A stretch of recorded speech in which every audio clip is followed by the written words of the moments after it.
Welcome everyone. Hello, Angela Love Zarenka here today for Lactation Education Resources and very proud to present the next Nikki and Nikki webinar. Nikisha, take it away. Hello, everyone. Oh, I feel like I'm too close. Wait a minute. I know y'all want to see us close up, but maybe not that close. You feel like I'm close? All right. Listen, I was trying to hide that my shirt was not, a little wrinkled, so I didn't want y'all to see the whole shirt. Anyway, hey, y'all. I am Nikisha Killings. I am Director of Equity, Inclusion, and Belonging at Lactation Education Resources. Shout out to LER for making this conversation available to you today.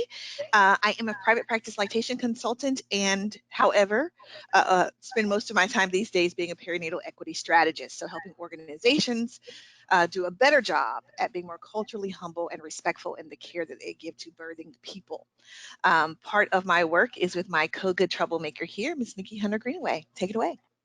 Hey everyone, happy Wednesday. First, I think it's first day of spring. I think so. It is. I mean, no, of fall. Sorry. Fall. Wait. Seasons change today. It's happening. Yeah. Give it together. Give it together. I'm Nikki Hunter Greenaway, also known as Nurse Nikki. I'm a board certified family nurse practitioner and an IBCOC.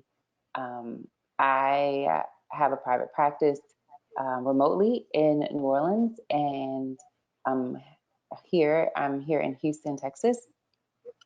And yeah, that's enough. Oh, and I'm the co-good troublemaker with Nikisha. Hashtag Nikki. Killings with lactation career consultant. So we're so happy for y'all to be here. Thank you. Oh, I see now that my name is on the screen as Nikki and Nikki today. Yeah, you're the whole thing. Never know. I came in on the wrong link, y'all. Just, grace. I promise I'm Nikisha Killings, half of Nikki. Joining us today is a phenomenal voice who we will allow to introduce herself. Take it away. Special guest. Hi, everybody. I'm going to introduce myself in Nahuatl first in my indigenous language. Piyali no chime, no topa Mireyatek Pashochi Gonzalez, ni Purepecha, ni Nahuatl, ni Kan, Ka Ipan Tatavian Tlal, ni Amech Trasokamati, Ika Nochi no Yolo. Greetings all. My name is Mireyatek Pasochi Gonzalez. I am Purepecha. I am Nahuatl. And I'm here on Tataviam lands. And I thank you all with all my heart for being here. I thank Nikki and Lactation Education Resources. It is such an honor to be here today. So yeah, that's just a quick little intro, but a little bit about me. Folks, there's a lot because obviously this is my personal lactation journey and I have just included everybody in it. So I didn't choose this, it chose me, and now everybody's, a part of this journey, and that I have, created a nonprofit organization, Chichihualtia Lactation and Family Wellness, and I focus on culturally rooted advocacy and also lactation education. And I lead parenting support circles, and I was trained through La Leche League, so I'm still also a La Leche League leader. I started the first the group here in Panorama City where I'm at on Tataviam lands. There wasn't any La Leche League at all on the east side over here, so I started the first Spanish group, and I'm also a mother of two. And my first is 7 years old who hasn't weaned yet. That's quite a journey. And my second is currently 3. He just turned 3. So that's also interesting. It's like, weaning is up in the air at this point, but it's a dance.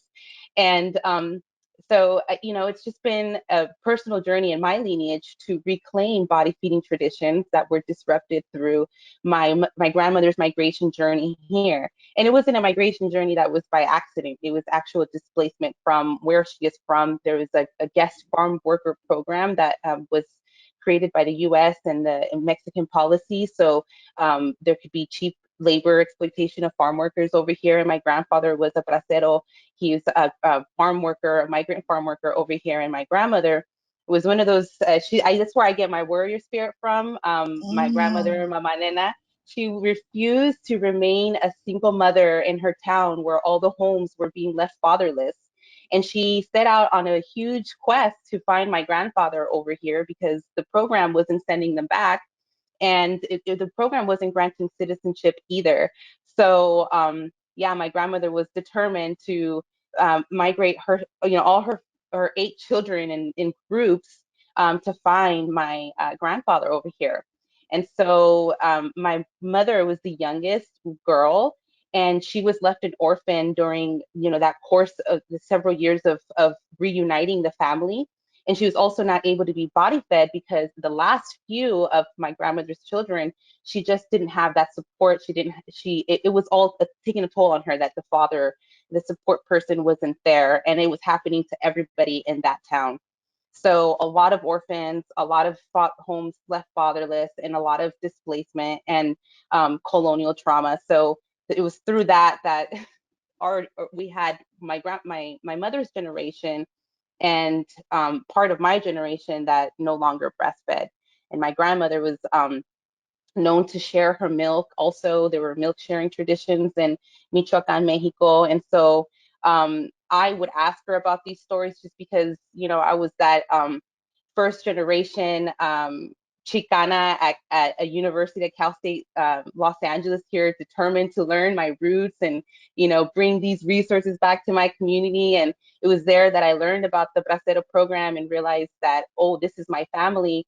And so I was just determined to tell this story. And that's where I'm at today, is to kind of repair what has occurred in our lineage because of the migration journey and the neo-colonial U.S.-Mexico policies that create displacement for a lot of indigenous people in Mexico. And many folks don't know that. So I was able to restore these traditions. Unfortunately, my grandmother passed away a few years ago, and she had a very short life because of all the stress and diabetes and her blood pressure.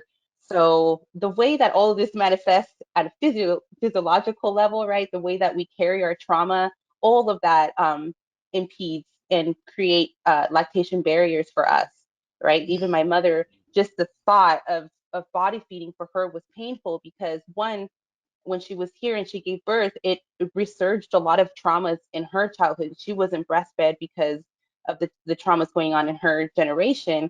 And so my mom was a prime example of like the first generation who was not breastfed and then found herself in a situation where she didn't know how to hone in on her intuition and her ancestral legacies, and to be able to ask for support. And by that point, like all her sisters and my grandmother, just because of being over here on this side of the border, and the whole story of just factors of fighting factors of assimilation and everything, and trying to fit into Western culture and dominant culture, my mom didn't have the support system from her sisters to body feed, right? And a lot of my mother's generation, they actually went and got breast implants in their generation. It was just like the thing you do when you come to this country, to fit in. And the sentiment of our breasts, of our chichiwali, that were sacred and life sustaining, and all of our cosmovision when it comes to body feeding and providing of our bodies the same way that Mother Earth provides for us, were lost. Those associations were lost over the migration journey, and just due to factors of acculturation and assimilation to this dominant culture. And obviously, it's not by accident, right? All the heavy marketing of formula for our communities and stuff, and obviously living in South LA, my family is ended up in the projects here in Watts, in Huntington Park, and in Long Beach. So, and that's all the east side. So there weren't any breastfeeding organizations at the time, and literally at the time was not, it wasn't around that time, or maybe it was around the 80s or 90s, but wasn't really like it is today. So accessibility wasn't there. And so that's what happened to my mother's, in her experience. And obviously when she was left an orphan in Mexico, she was also sexually abused. So all of that came up for her, and she just didn't want to try. She had 4 children. I'm the youngest of 3, and she didn't want to try with any of the 4. It was just too much. I think it was a disassociation, that effect that you have when you're a victim and survivor of trauma, that you just disassociate with your body so much. And so my mom has been doing that. And that's kind of how we got through our childhood. There's a lot of that kind of like, there was a lot of parental impairment. There was a lot of my mom was depressed a lot, and so we didn't see too much of her. She wasn't fully active. So it trickles down the way that you also end up raising your children.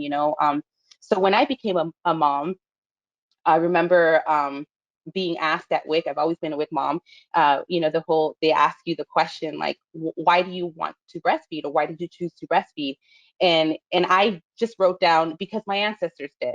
And that was like, I didn't know what that was, but in my heart I was like, I don't really know, but I have some strong indigenous pride, and I know my ancestors did, I know my grandmother did, and for me that was just like the most common sense to just write that down. And then we shared our answers. It's that mandatory breastfeeding support group that you have to go to get your vouchers, right? It's like mandatory. So it wasn't like building on any self-efficacy or anything, right? When you like force someone to go. And so I was just sitting there and I was like, I'm just gonna say what I want to say, because I need to be here and I'm gonna make it, worth my time. So I just spoke freely from my heart, and I said, because my ancestors did. And I remember the facilitator just looked at me like, oh, okay, that's pretty random. And she just went on and asked every other person. And in my head, I was like, I guess I'm just the odd one out. I'm the one who's always a little too intense, the one who's a little too much, but I never lost that. And so to this day, I find myself saying the same thing. And in a larger quest to research this information from our own pre-colonial codices and manuscripts, in our archaeology, in our Nawa etymology and language, and in interviewing elders and in interviewing communities. And I am not done with my research, but so much needs to be brought out, to address the disparities, and also to address, specifically what happens with indigenous communities when they get here, right, from migrant backgrounds, and how one generation is like the make it or break it generation, right? Because we know that for all peoples, this is for all peoples coming here from an indigenous background, wherever it is in the world, and they come in with their connections to their cultural roots, they actually have a higher body feeding prevalence than white people who are here. And so, but that's only the first generation, right? Then the next generation, it drops. It drops completely. And the greater they are here, the more the numbers drop, right? And that's all the factors of assimilation, which I'm sure of assimilation and acculturation. And so it's our fight. And I'm first generation born here, and my mother was a migrant, and I learned from her experience and my family's experience, and I know I'm the make it or break it generation. I know that I have to reintroduce this and pass this down to the next generation. And so it's important for me to let my 7-year-old wean herself, because she's a part of that journey. She's seeing this happen, and we talk about it now, literally as I'm feeding her, and she'll unlatch and be like, "And tell me more, mom," And so it's this whole resurgence that has been going on. And so from that place, I do my work. From that place, I do outreach. From that place, I do advocacy, and I provide education through those lens, through my own lived experience. And that is how Chuchahualtia Lactation and Family Wellness was birthed. It was through my own experience. And that's why I say, y'all are all included in my journey. You didn't choose this. It's a part of it. And I also want to add that I have learned so much from the Black and African American movement, and resurging your ancestral lactation, like ancestral legacies in lactation, because that has been a movement that, just going back historically, the Chicano movement has also built and benefited from the Black and African American abolitionist movement as well. So it's just also beautiful to see how even in lactation and in public health, it's the same thing happening again, that you see a movement happening, and then another people are also begin to, like, alongside that movement, also create their own, or to start questioning, like, what is our story, right? What is our experience? And I love that these discussions have been happening over the past 2 years, since discussing what is decolonization in lactation, and And so, yeah, and all the work that you do, Nikisha and Nikki to address this, this has just been changing the game in lactation and over the past 2-3 years. And I've seen that. It feels so privileged to be able to see that evolve and continue growing, especially because of the expertise that y'all bring, right, with that equity lens. And I'm just stoked to see more of it grow and where it goes from here. Thank you. Oh, that was fantastic. Thank you. Wow. Yeah. Okay. I know. You said let me talk. I talked. Listen, hey, that you shared so much about this. I will say there's a cliffhanger in there. Did she find your grandfather? Where's your grandfather Oh my located? gosh, I'm so sorry. Yes, she found my grandfather. Okay. Woo! I was on the edge of my You seat know, there. oh, the love story. And when my mother, trigger warning, my father was a victim of suicide. And folks don't know that. Listen, this life over here will kill you. Like trying to fit in the factors of acculturation will literally kill us. Like they will manifest to diseases like diabetes, I mean, cardiovascular disease, like there's so much. And in COVID, I mean, there's just so much. So there's a lot there. There's a lot that we could say about perinatal mood and anxiety disorders and intergenerational trauma, right? But that's a whole nother conversation. But I do want to say that, that my grandmother found my grandfather. And then in my mother's time, after my father passed away, she remarried with someone who was undocumented. And he had, they go through the whole process where they also have to punish you for being over here when you weren't supposed to. So he had to go back and do his time before they can cut. So my mom, in her time, also was traveling back and forth borders to keep her husband. I'm like, oh my gosh, my grandma, but thankfully I have a husband. He's good. I don't got to go nowhere. He's supporting me. That's fantastic. Oh my God. Thank you for clearing that up because I was going to be wondering the whole show, whatever happened to Oh you? yeah, these love stories All in right. my lineage. That's beautiful. Thank you first of all for sharing that all of that is relevant to who you are and the work that you Mhm. do. So all of Yes. that is powerful. It's a powerful story that you bring with you. I love Nikki. I know you did too. When she said she didn't choose this work, it chose her. I think that we both feel that same way about the Mhm. work, being called to it and not being able to get out of it even when we want to. Yes. To say this is the thing I am meant to do. I first use the phrase my life's work once I Mhm. got deeply into lactation support and felt like, oh my, I found that thing. I always thought I was a writer, always thought I was whatever these other things were. None of it felt like the perfect fit until I got into this and said, this is my life's work. This is what I'm supposed to be doing. And it absolutely chose me because I didn't see it coming. Mhm. So I get that. I understand that for sure. We're going to take a pause because we want to check in with the audience to see how everyone is doing, where you're located. We'll start the check-ins, but y'all let us know in the chat how you are doing today. What are you bringing to the space with you today? Where's your heart? Where's your mind? How are you physically? Whatever you want to share about where you are today. Nikki, you want to check in first? Sure. I am now inspired. Thank you so much. Right. Thank you. Yes. I thank you for sharing your story and your personal journey as well. And before this call, I was, as Nikki knows, I've been feeling kind of down, just because I'm in a new space and I can't really find my groove. I'm very hard on myself. And like, I'm like, oh, it's been a month. I should have found it by now. I should have found my tribe, my community, where what I should be doing, and I should be diving in. Even my own child asked me, "Are you working today? What are you doing with your life?" But you said something profound, and it says, "I am the make it or break it generation," and that like a light bulb went off, and I'm like, I am the make it or break it generation. Like the work that I do, because the generation before me didn't breastfeed.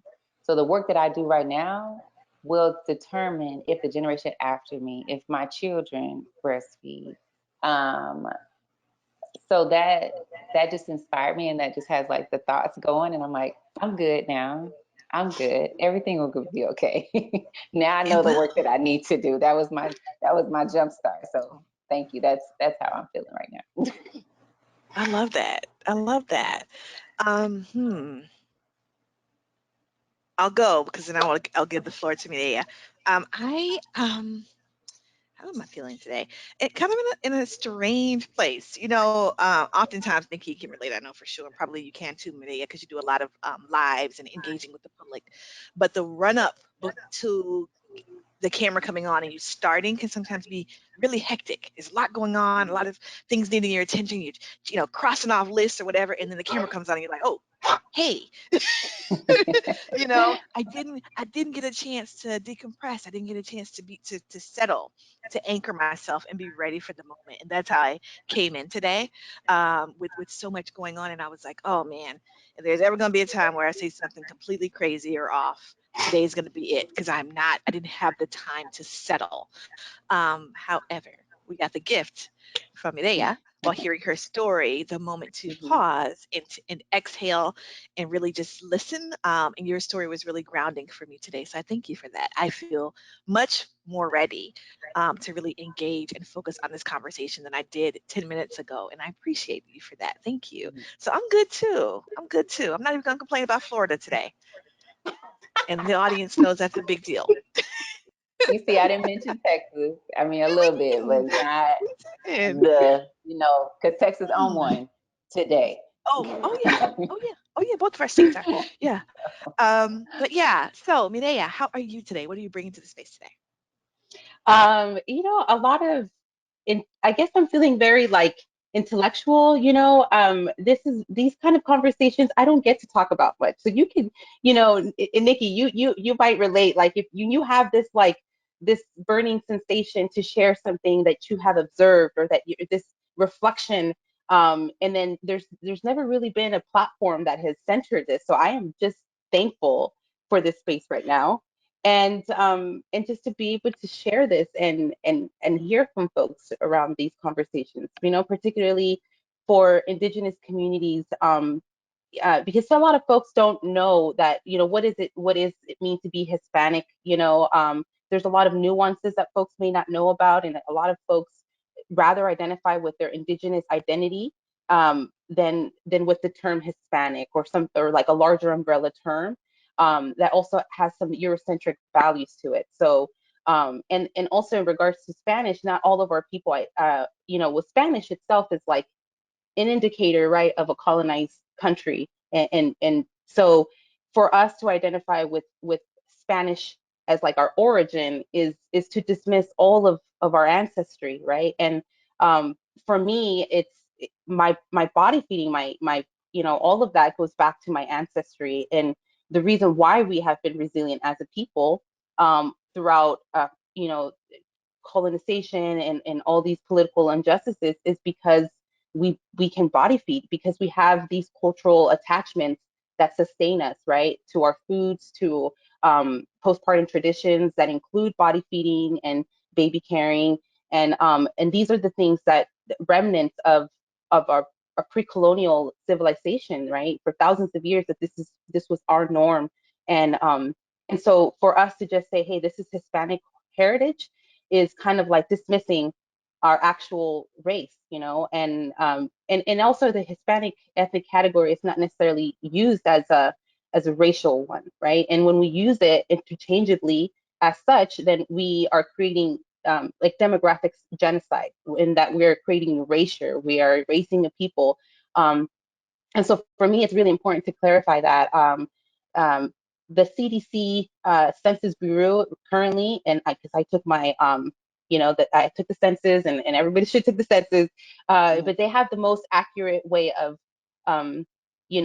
representing Indigenous people, and so that that's a whole nother conversation. But and this is one of the questions that that we raised, is like how can we support Indigenous communities, right, from migrant backgrounds, in Hispanic Heritage Month and throughout the year? So one of them is, what comes to mind is to ask, right, in our questionnaire, to have it, our intake forms, to have it mirror how the CDC is asking about our identities. So they ask two separate questions. The first is if you identify as being of Hispanic origin, and then there's like nationalities under there, which can get controversial too, because some Chicanos may say, hey, our identity is not a subgroup, right, that falls under Hispanic. Our identity predates European invasion, and so that may be kind of controversial there. But nevertheless, they do ask, and I appreciate they ask those two separate questions. If you identify Hispanic origin, and you can say yes, no, or yes, Mexican American, or from whatever. And then there's another separate question altogether about race, which is your actual race, and you weren't ever really given a category, right? You weren't included in Native American, and so for a long time people were clicking white. You were just told to click white, and that is erasing us completely off the data. And so now, recently, the CDC changed that, and they included a subcategory under Native American Indian for Aztec, Mayan, any indigenous nations from Central or South America. So because of that, actually, there was an 85% increase in Native American Indian population this past census, since the last one in 2009. That's an 85% increase, because now people are being asked, right? There's that dignity that we actually get asked now, right? Because we have this whole stigma that we're not even human, right? We're illegal aliens. So we get asked now, hey, what are you? And we get to say, and we get to put in specifically, there's an option where you can type in your nation, and I'll put Purepecha Huichol. That is my nation, right?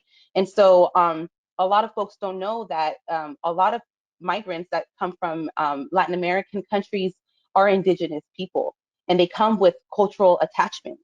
And these are the very same cultural attachments that we need to help them maintain, because if they lose them, and as we mentioned before, in one generation, it will be a completely different, it'll look different in terms of health outcomes. It'll look different in terms of, just what is it? I'm losing my mind here. Anyway, but what determinants fact, right, of health, right? Determinants of health. There you go. The determinants of health. It'll look different in terms of our determinants of health, right? Yeah, social determinants of health and our health outcomes. So I think it's important to share that one, lactation providers and organizations should be asking, especially when there's needs assessments, if folks that, when you're going into a Hispanic community, you want to ask if they are specifically of an indigenous population, because they are the most vulnerable populations in that larger Hispanic category, particularly the indigenous communities that are migrants and undocumented. And so, yeah, I think that's really important to share. That's fantastic. I'm gonna pause here. I'm taking so many notes. Yeah. You see me, right? Okay, right. I really needed that. I really needed that lesson. As in my house, my husband is Panamanian, and I had this talk with him right before I came on, and I said, first of all, it's Hispanic Heritage Month. He's like, yeah. I was like, what's all of that? What's all of that right there? And he was like, yeah, I mean, I'm not Hispanic. He's like, you can't put me under umbrella. And I'm like, oh, I got 15 minutes and we ain't got time to talk about all of this, but we coming back to this. So for you to expand upon, and then to say the CDC, that surprised me when you said the CDC is getting it right. Got it right. And I was like, oh, what meeting did they have? Who's over there, DEI? Right. Stuff. So that's very simple. I'm happy for that, and that you've seen that huge increase. That just almost that gave me chills to hear that. So I'm glad that in the United States we're attempting in some way. Now, what do we do with that data? And what do we do to better serve the communities and get the resources, health resources, social resources, all those things? Listen, we're not even talking about reparations yet. So what do we do with that data now that we have 85% more data than we did? Right. Some would think, oh, the Native population grew. No. we actually see ourselves now. We were asked the questions, we see ourselves in the forms, and that is a huge part of folks feeling like they have a presence here. They're not being erased. It's when you can see yourself, or even, okay, maybe you can't get it as right as the CDC. At least provide a box for folks to self-identify, for folks to tell you who they are. That goes a long way as well. Listen, the comments are popping. Hold on. Let's see. What's We've got going people on? with us from Canada, Southwest Florida. Shout out to Andrea Blanco, who's with us, who was our guest last year. We're so excited you're here, Andrea. I will, as an aside, say if you missed last year's episode on Hispanic Heritage Month, please go back and watch the episode with Andrea Blanco, because she handles it from a more traditional perspective of what we have come to understand about Hispanic Heritage Month. She talks about the history of it, why, what countries kind of fall under the umbrella of it, and how it's being celebrated today. Medea is bringing us a whole other lens that we are loving, and we'll go much deeper in understanding what it means to even use the term Hispanic, and who is included, and where that term's rooted in, and who is excluded from the term, and how does it compare with indigenous? How can it exist alongside the term indigenous in ways that make sense? So we're going to continue to go down that path, but I'll acknowledge who else is with us. Folks in Wisconsin, Monterrey, Mexico. Someone says, I want to make sure I get this right. Six Nations of the Grand River Territory, Oneida Nation, and they're here to learn how they can help Indigenous families around the globe. This person is part of the Make It or Break It generation with us, and I don't know if I'll say this right. They say Yaoko, I think, for speaking your truth. And New Orleans is in the house, Washington State is in the house, California is in the house. Someone says they love following Mireya because they always learn so much from you. Whew. Question. Are the way the questions are posed on the census form specific to each state? I think I know the answer to that, but Mireya, do you have any insight there? No, they're not specific. Like the breakdown of who's identifying and from where. Yeah. Like no, it doesn't say like the majority, but we do know that California has the majority amount of folks who identify as Native American Indian, and a lot of people actually are displaced. Also, there's interstate migration as well, and the folks who are displaced from their own indigenous communities here, and then they end up coming to California, oftentimes to the cities here. So we have a huge like condensed. There's so many Native American peoples here in Los Angeles, particularly, that are from various nations. Very, very I think diverse indigenous. Absolutely, which is a beautiful thing. I really miss California because of a lot of that. This person, I think, was asking if the census questions are different depending upon where you are regionally in the US or statewise. I would guess no, because the census is federal.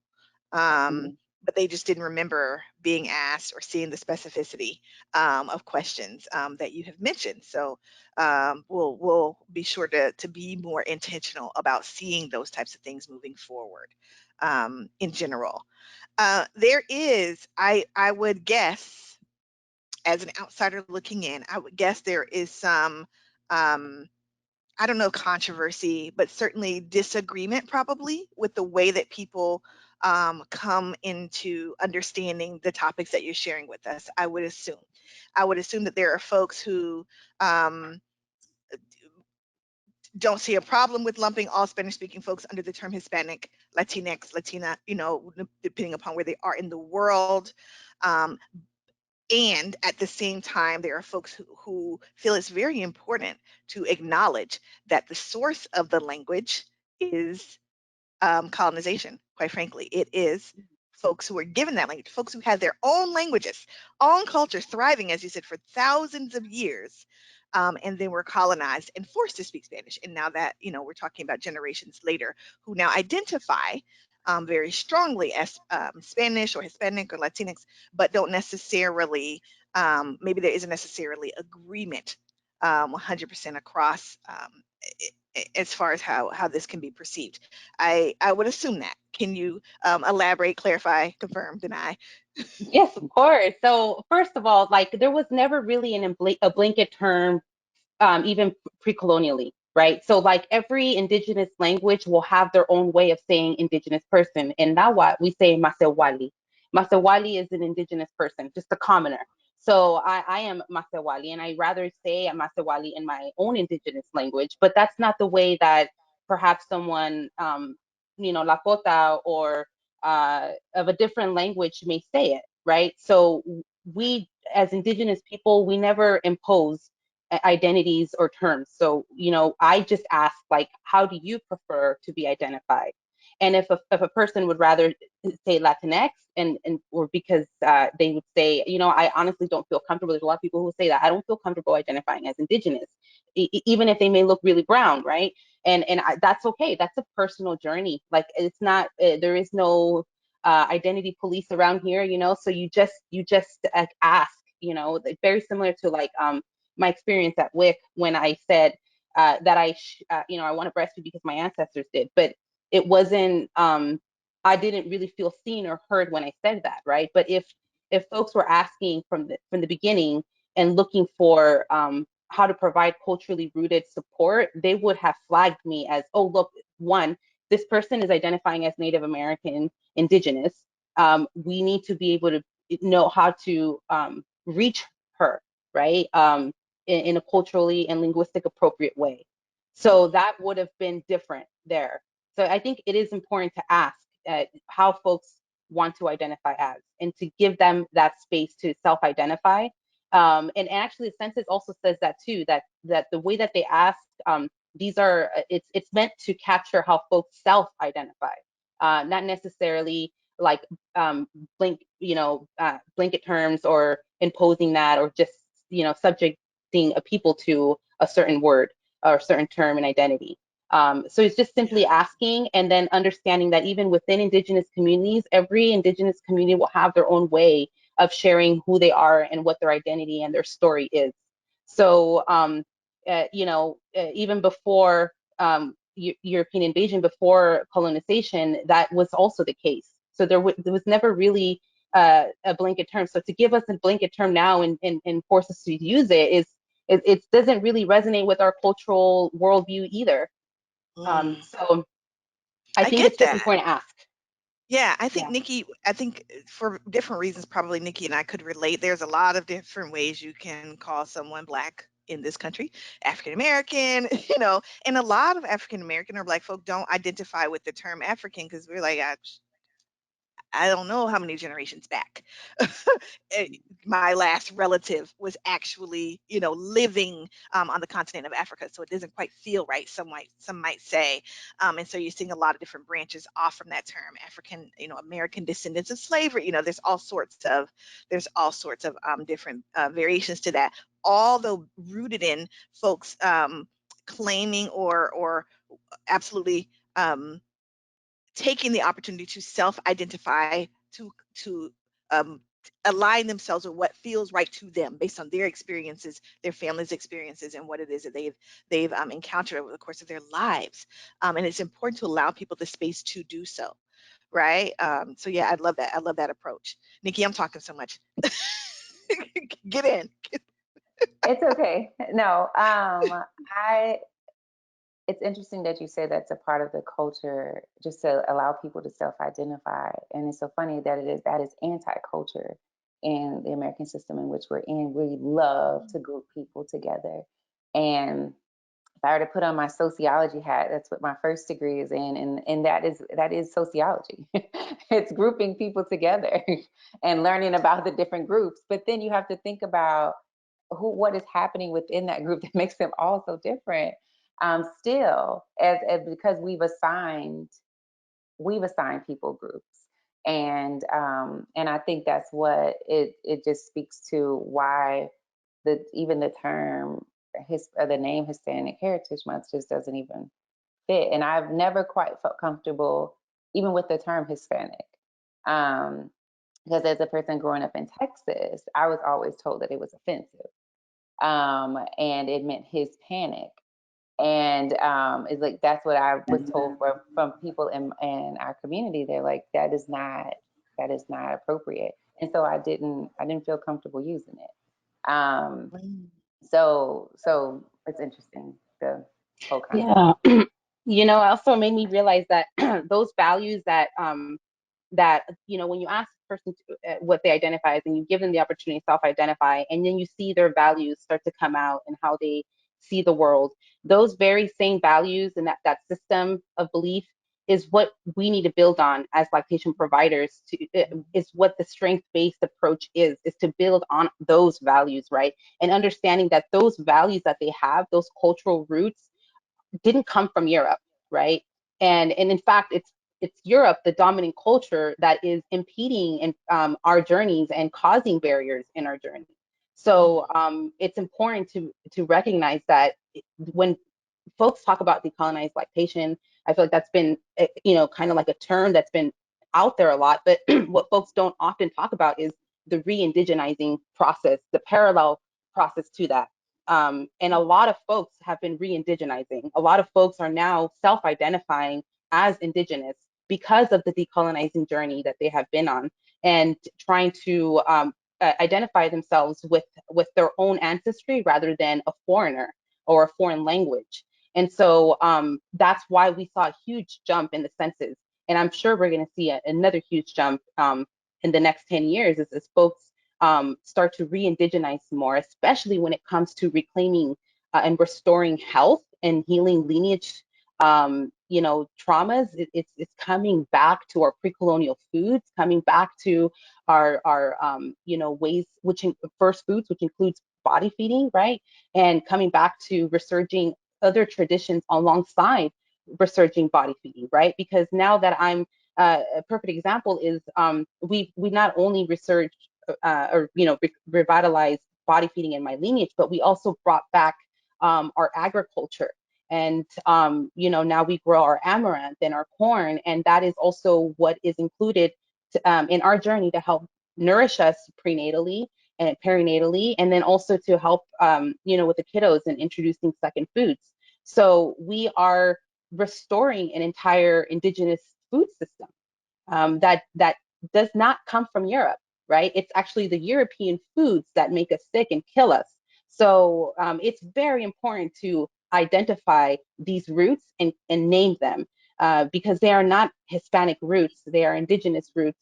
And so I think that's important to say, and particularly in my journey, in my lineage, where we come from, agriculture and self-sustained people, land-based people, and then having to be exploited and commodified, and now to do those very same things for this country, right, as exploitation of labor. Now we're doing all these things, and it's further removed us from doing it for ourselves. And that includes wet nursing, because we also had wet nursing in South America, right? We now start to do these things. We get exploited, and we start to do these things for exploitation of labor, or because of these adverse social conditions that we find ourselves in. And so I think it's important to recognize that when we reclaim, we're also undoing, right, all of that injustice that they took away, and then they try to repackage and sell us lactation all over again, right, and sell us food and public health info all over again. And so for that, it's why created the movement of revitalizing legacies and lactation, because we have our legacies. We our matriarchs body fed. We see that in our codices and our architecture.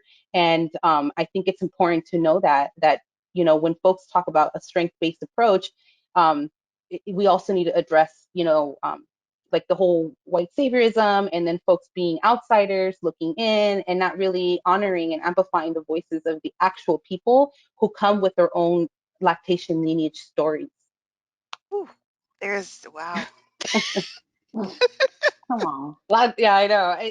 Audience, Listen, I appreciate this space for this intellectual discussion that I don't get to share often. Listen, I don't know if our audience was ready, but you listen. You got your money's worth today. Let me tell you that.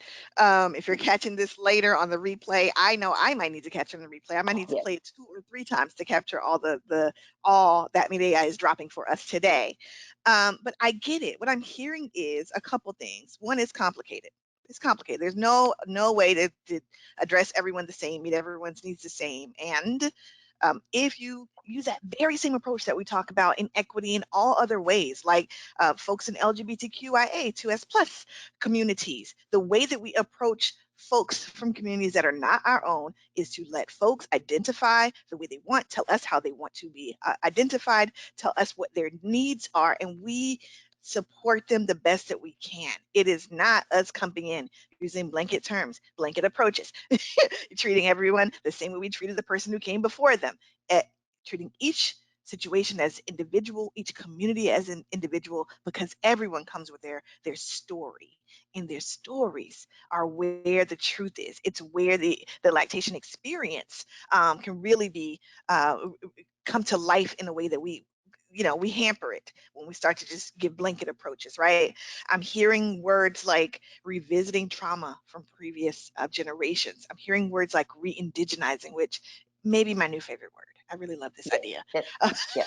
Right. I wrote I'm that one down. here, right. I'm hearing allowing folks the space and room they need to reclaim whatever their ancestry is calling them to, while also being a support, a provider to them in the ways that we can. What does that look like in practice? I don't know. Let's talk about it. How can lactation supporters, especially those not rooted in these communities, not members of these communities, how can we best show up and support, be our very best allies, if you will? Medea, what are your thoughts here? Well, rapport is very important, right? Like building trust and building good relations with these communities is so important. So one, you don't just want to show up as an outsider. If you are serving this population, or you find that you have a lot of, one, because you're asking, right? So ask in your intake forms how folks identify.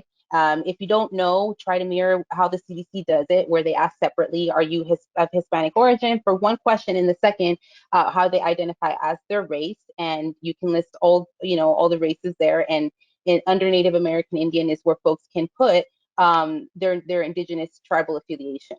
And so you do that, and then once you see that you're getting a large amount of folks who are indigenous of Central, well, Mexico is part of North, but North, Central, and South America, then particularly of migrant backgrounds, right, that are not that weren't American Indians here, then which is a lot of folks, right? A lot of people have these populations, or they know that these are communities in need, right? WIC has a lot of these populations coming to them.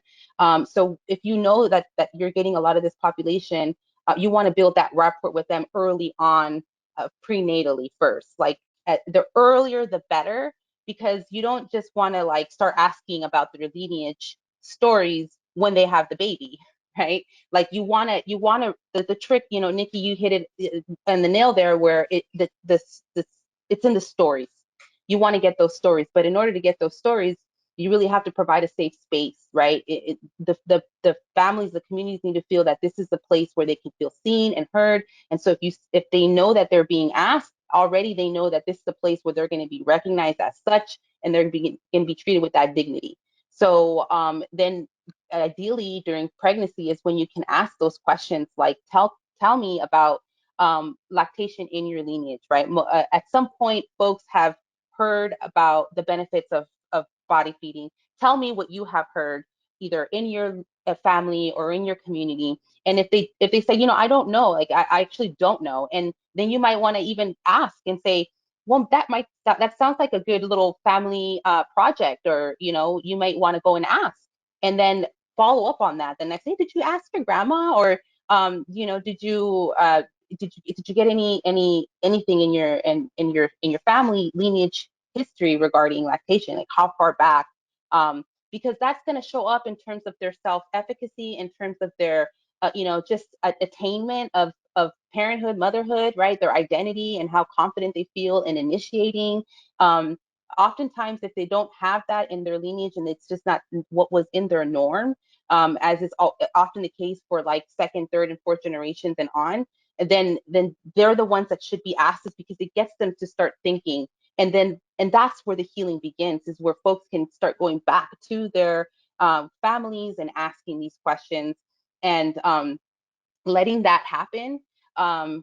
you know, and I provide some support around that, like talking points and how to do that in a trauma-informed way, how to bring an offering to your elder. Like if you want it, what I tell parents when they are going to go and ask their mothers or parents, you have to keep in mind that that may open trauma wounds, right, in their stories.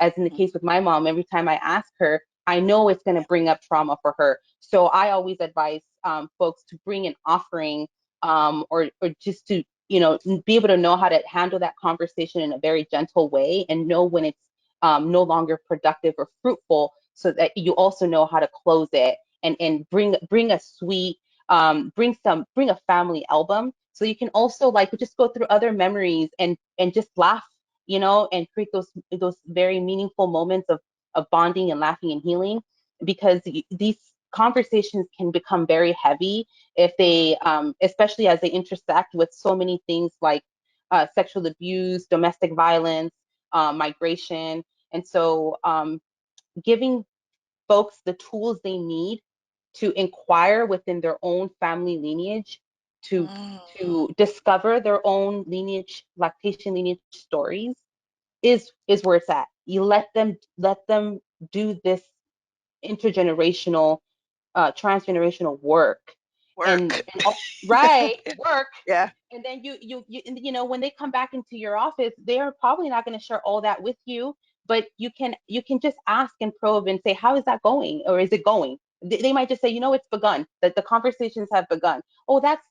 that's great. That so much so much can begin with just simply asking, inquiring, and talking, right? Beginning the conversations. Yes. And also ask if they're comfortable sharing with you, like as uh, you know, if and remember that also, if they're having any challenges in their, you know, when they're initiating body feeding, just keep in mind those stories that they shared. You don't want to bring them back to them, but you keep in mind how that may affect her or their journey, right? How that might affect initiating a latch, how that might affect them owning their space and finding their comfort to just do it, right? That confidence, that kind of lioness, or you know, that mammalian, you know, warrior spirit, like how that might Yes. affect that process. Absolutely. Woo. Thank you. I really appreciated that, the family, talking about it with the family and having them going back, and the way in which to approach that, because I think me personally, been having a hard time with that as I'm trying to dig deeper into birth stories, into lactation stories, and people just like, I mean, I had a baby. Wait, can we talk about this more? But you gave me tips and tools, so I really appreciate it. I think Yes. also a common theme that has been coming up in what you said, and in other talks that we've had for Native Breastfeeding Week, for AA, NHPI Breastfeeding Week, is that things were stolen, practices were stolen, we're told that we're wrong, then repackaged, and then try to give them back at a fee. And that just, and while I'm not surprised, it is it is hard to hear where it's just constantly, and it's still happening to today, and how we need to check ourselves a lot in the things in what we use in our lactation work, and it's like, oh, I have this great new way of doing this, or in our birth practices when we're supporting families, where did that come from? And I Mm, encourage people to research and ask the questions about a practice that you know didn't come from you, and to research those things, because making sure you're even doing it correctly, or do you know yeah. what it means, or do you have permission to use the practice? So you and bring it. Thank you for highlighting that yet again in another conversation that we've had with other folks. That this is something that's happening that we really need to pay attention to and do better. Yeah. Yeah. I have a list of notes here. I love it when I learn something. You know, I think I fancy myself a bit of a DEI expert, but I am not beyond education from the communities that whose experiences I value more than my learning all day, right? So I appreciate you sharing that wisdom with us. I will be incorporating all of this into my practice. If y'all missed it, rewind, play again, because there was some good wisdom in there, some really good nuggets. All right, and we've gotten feedback from the audience as well that they're enjoying that. And one person said that they're in Santo Domingo, New Mexico, and they've also seen some of this happening. They've seen blanket terms for identification for Native American, Native Alaskan folks, and we haven't seen an opportunity to identify with a tribe, which tribe someone belongs to. And so, what we've learned today is that you are empowered in your practice to do just that. You're empowered to make room for folks to tell you who they are, tell you their experiences, and empowered to allow folks from any community really to guide you in the ways that they can best be served. And you really can pick that up from listening and just holding space oftentimes, with the understanding that there is oftentimes some trauma related to holding space for folks to live out their birthing and lactation, the whole perinatal journey in the ways that resonate most for them ancestrally. And so there's probably going to be some harkening back to some stuff that was that their ancestors were not allowed to do, the immediate generation or many generations before them, that things that were stolen from them, things that are trying to be repackaged and sold back to them, all the ways that harm is continuing to be perpetuated. And so this is really fascinating to me, and really such a great learning opportunity. And I am appreciative, so appreciative of you, Mireya, for sharing your truth, sharing all of this, all of the ways that we can do better. And this is related, my friends, to Hispanic Heritage Month, because we're learning today ways that we can better show up for folks who identify and those who don't under that umbrella term. But it's all golden, it's all great information. So thank you for that. Anything else you want to share with us before we wrap up with some announcements, Mireya? More than anything is what I hope to see in the future of lactation for Indigenous communities, particularly the migrant communities, is lactation education and support in their Indigenous languages. So that may not be Spanish. And a lot of Indigenous migrant folks don't necessarily speak Spanish. And so that's another nuance that folks don't know. And it's a very, very vulnerable population because they may not only be undocumented, but also not be able to speak Spanish. And also, what I also hope to see is, just more talk around families that are in detention camps, right, in detention facilities, because those are also migrant communities, Indigenous migrant communities. So when we're looking at Indigenous migrant communities, we cannot neglect the work that needs to be done also for those communities that are still seeking refuge here and are being dehumanized. And so it's a long battle, particularly for our community. But I really appreciate weeks like Indigenous Milk Medicine Week, because although there hasn't really been much centering around Indigenous migrant communities, it is nonetheless a week where we can start sharing that information and where folks may be more keen to listening during that week and month. And so I think it's also important to center Indigenous migrant communities as well within Indigenous Milk Medicine Week. Thank you so much. All right, I appreciate that. Thank We you. appreciate that. We appreciate all that you shared with us today. By way of announcement, in the theme of Hispanic Heritage Month and supporting folks from different places in the world who speak Spanish or not, a couple different announcements here from LER. LER is proud to announce the release of our Spanish language website. All our courses are translated to Spanish. The website is capacitacionenlactancia.com.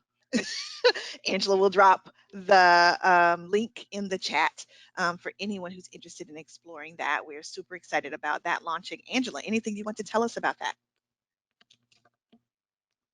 I'm taking it, by the way. I'm excited Thanks, too to take it. Nikisha. Yes, yes. Super excited about it. Yes, our 95-hour course has been translated into Spanish.